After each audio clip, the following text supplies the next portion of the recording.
Welcome to The Family, a novella by Christopher Bloodworth, voiced by the author, Christopher Bloodworth.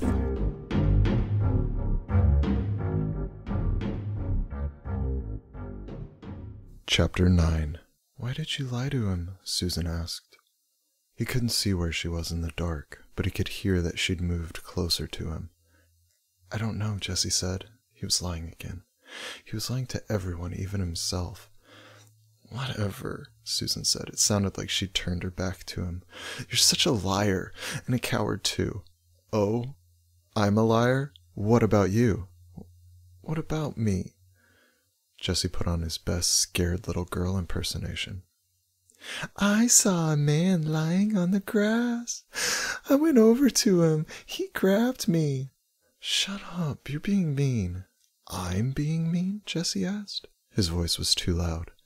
You just called me a liar, yet you lied to me about how you got here? I didn't think you wanted to know, Susan said, her voice tiny now in comparison to Jessie's. No, Jessie shouted. You didn't tell me because you were afraid to think about what actually happened. But you know what? That's okay.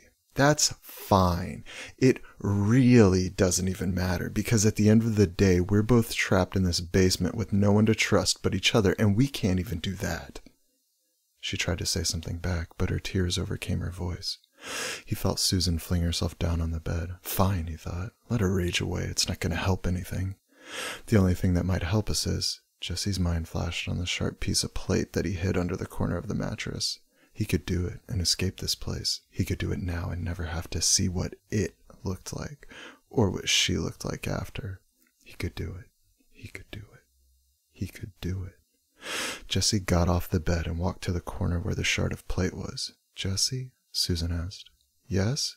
Jessie asked, trying to lift an edge of the bed high enough so that he could grab the shard. I'm sorry. Jessie felt Susan crawl across the bed to where he was crouched, searching beneath the bed. I said I'm sorry, she said, putting all of her weight on the corner of the bed Jessie was searching under. Jessie let the mattress fall to the concrete. He couldn't keep searching with her on the corner like she was. Susan would figure out he was looking for something and would want to know what that was. Jessie was lucky she hadn't remembered the sack at the bottom of the stairs. He sat on the mattress next to Susan. Maybe he should be focusing on the sack instead of the shard. It was so confusing. Susan hugged him and he felt himself start to squirm away from her, but instead of giving in to the urge, he sat there and let her smother him. I'm really sorry, Susan said. I feel like we're not even on the same team anymore. Yeah. Jessie just wanted her to quit talking. She was really only talking for herself. Why couldn't she just say it all in her head and leave him out of the whole annoying loop?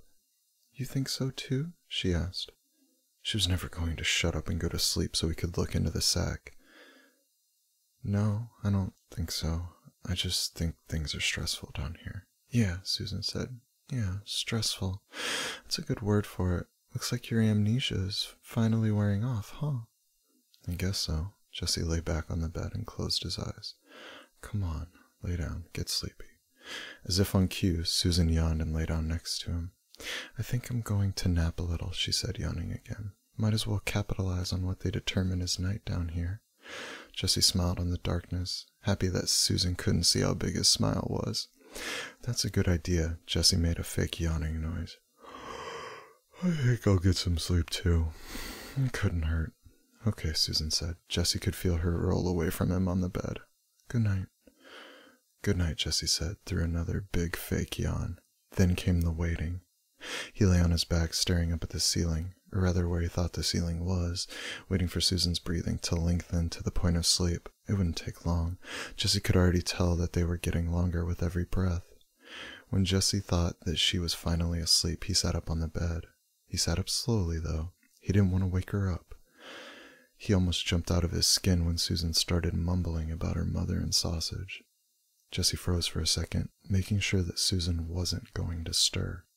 When she seemed to settle down, Jessie tiptoed over to the landing. He ran his hands over the length of the landing, searching for the black sack he'd seen. He was beginning to panic that it was gone when he found it against the far wall. He rolled onto the balls of his feet and searched with his hands for the opening. The cloth of the sack was rough. It felt the same as when he'd reached out to touch Chocolate's mask. There in the dark, feeling the rough burlap of the sack, he had a terrible moment where he thought the bag might speak to him, Chocolate's voice coming from his hands asking, "You up, kiddo?"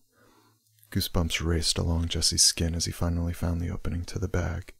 The only problem was that the opening was on the bottom of the bag, and the contents of it went clattering across the wood of the landing. Jesse froze. He heard Susan roll over on the bed, mumbling about sausage again. With his heart up in his throat, Jesse could swear that he heard footsteps at the top of the stairs. He crouched on the landing, completely still as he looked at the top of the staircase, trying to will something out of the blackness that loomed above. Jesse thought that he saw a form shift at the top of the stairs, but nothing ever came of it, so he went back to the sack whose contents he'd managed to somehow spill across the landing in the dark. Jesse set the sack onto the closest step and started feeling around the landing with his hands again. He knew he had heard several things fall, and after several frantic minutes of searching, he found one of the things. It was soft and felt like a cotton ball. Jesse rolled it around in his fingers, and when it started to unravel, it actually felt like a balled-up piece of grocery sack. He continued to unroll the soft piece of paper in the dark, being careful not to tear it.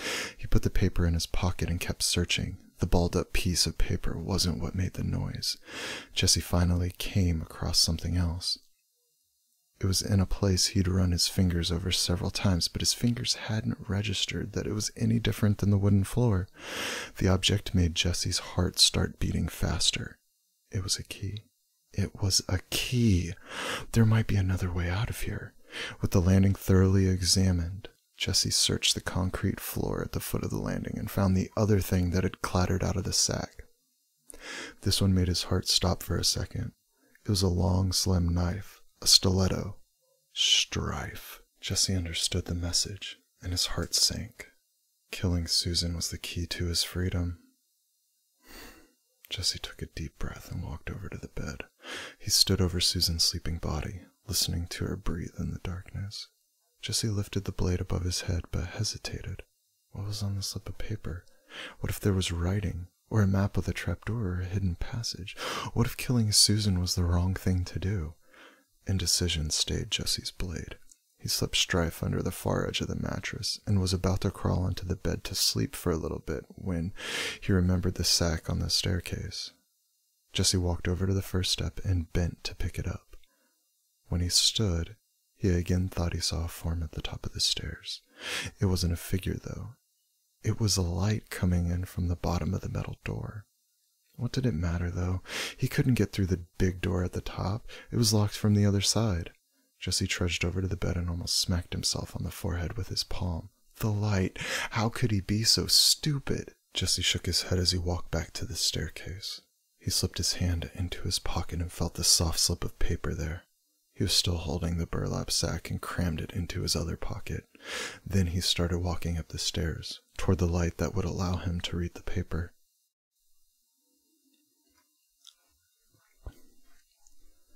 Jesse made sure to keep to the outsides of the steps. He hoped that on this occasion the door wouldn't open. At the top, Jesse crouched down by the slit at the bottom of the door. Sunlight leaked through. Strange that it was sunlight and not light from a bulb.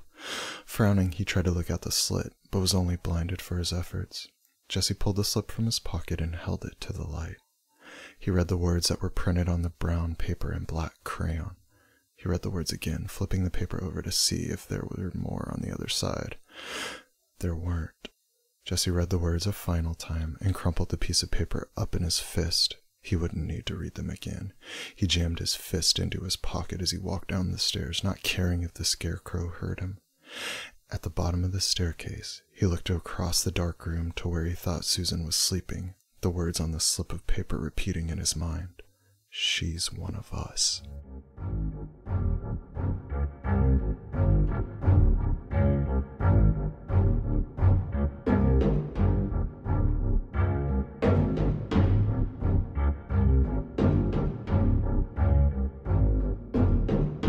Welcome to the Family, a novella by Christopher Bloodworth, voiced by the author, Christopher Bloodworth.